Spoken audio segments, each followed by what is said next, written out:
Oho, kiek įvairių daiktų galima įsigyti parduotuvėje. Iš kur jie čia atsirado? Paklausyk, robotuk, dauguma čia esančių daiktų atsirado ūkininkų dėka. O kas yra ūkininkai? Ūkininkai yra didelių žemės plotų savininkai. Jie verčiasi žemės ūkio veikla, tvarko ir prižiūri ūkį.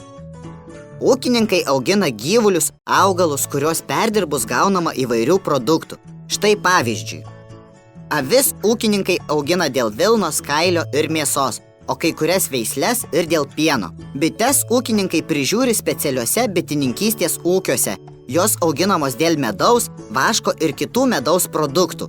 Bičių duonelės, bičių pikio, bičių pienelio. Maži paukšteliai putpelės auginamos dėl maistingų kiaušinių ir mėsos. Rugiai yra geras gyvulių pašaras. Iš ruginių miltų gaminami konditerijos ir kulinarijos gaminiai, kepama ruginė duona, šiaudai naudojami popieriui gaminti. Iš linų gaminami siūlai, iš jų sėklų spaudžiamas aliejus. Linų sėmenys naudojami konditerijos ir kulinarijos gaminiams. Iš rapsų sėklų spaudžiamas aliejus, gaminami žemės ūkio mašinų degalai. Žieduose gausu nektaro, todėl rapsų laukai siejami šalia bitininkystės ūkių. Taip pat tai vertingas gyvulių pašaras. O kaip visi šie produktai virsta prekėmis ir atkeliauja ant prekystalių? Užaugintus gyvulius, paukščius, daržoves, uogas, vaisius, grūdus, pieną, mėsą ūkininkai pagal galimybės perdirba patys arba parduoda verslininkams. O argi ūkininkas nesiekia pelno? Taip, robotuk, tu visiškai teisus. Pelno jis siekia, tik dažniausiai savo išaugintos produkcijos neperdirba ir jie neprekiauja. Tai paprastai daro verslininkai. Jie pieninėje iš pieno supirkto iš ūkininkų gamina sūrius, sviestą, jogurtą, varškę, grietinę, ledus ir juos parduoda. Mėsos perdirbimo įmonėse paukščių ir gyvulių mėsą paruošia vartoti. Iš jos gamina dešras, dešreles, kitus virtus, rūkytus ar vytintus mėsos gaminius ir juos parduoda. Verpimo, audimo, mezgimo cechuose linų pluoštą, avių vilną perdirba, suverpia siūlus, išaudžia drobes arba numezga mezginius ir juos parduoda. Įvairius gaminius parduoda parduotuvėse ir šiandien populiariose internetinėse parduotuvėse. Verslininkų įkurtos prekių ir krovinių pervežimo įmonės gabena krovinius ir prekes. Techninės priežiūros įmonėse remontuoja automobilius, šaldytuvus ir kitus buities prietaisus. Įsteigdami įvairias įmonės, cechus, parduotuves, verslininkai sukuria darbo vietų įvairių specialybių žmonėms. Labai įdomu. Pastebėjau, kad prie kiekvienos prekės yra kortelė su skaičiais ir užrašais. Kilogramas euras, metras euras, litras euras. Ką jie reiškia? Tai kaina. 2 eurai už kilogramą.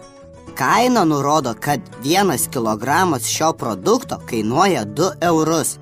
4 eurai už metrą nurodo, kad 1 metras gaminio kainuoja 4 eurus, o 1 euras už litrą nurodo, kad 1 litras skysčio kainuoja 1 eurą. Supratau. Štai prie bulvių parašyta 1 euras 10 euro centų už kilogramą. Vadinasi, kilogramas bulvių kainuoja 1 eurą 10 euro centų. Teisingai, o dabar, robotuk, padėk man apsipirkti ir kartu suskaičiuokime, kiek reikės sumokėti už prekes.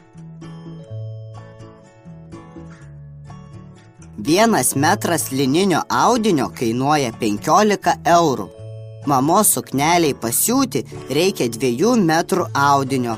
Kiek aš sumokėsiu? 15 plus 15 lygu 30 eurų. Už audinį mamos sukneliai tu sumokėsi 30 eurų. Šaunuolis, puikiai suskaičiavai. Dar reikia nupirkti pieno. 1 litras pieno kainuoja 1 eurą 50 euro centų. 2 litrai pieno kainuoja 2 eurus. Man reikia nupirkti 2 litrus pieno. Kokią pakuotę pasirinkti, kad sumokėčiau mažiau? 1 euras 50 euro centų plus 1 euras 50 euro centų lygu 2 eurai 100 euro centų. 100 euro centų lygu 1 euras. 2 plus 1 lygu 3 eurai. 3 eurai yra daugiau nei 2 eurai. Vadinasi, pigiau bus pirkti 1-2 litrų pakuotę nei 2 po 1 litrą. Teisingai, dar reikia nupirkti morkų. Štai jos. 1 kilogramas morkų kainuoja 1 eurą. Man reikia nupirkti 4 kilogramus morkų. Kiek aš sumokėsiu? 4 kart 1 lygu 4 eurai. Už 4 kilogramus morkų tu sumokėsi 4 eurus. Robotuk, tu puikiai skaičiuoji. Ačiū, aš labai stengiausi. Bet to man buvo labai įdomu tiek visko sužinoti.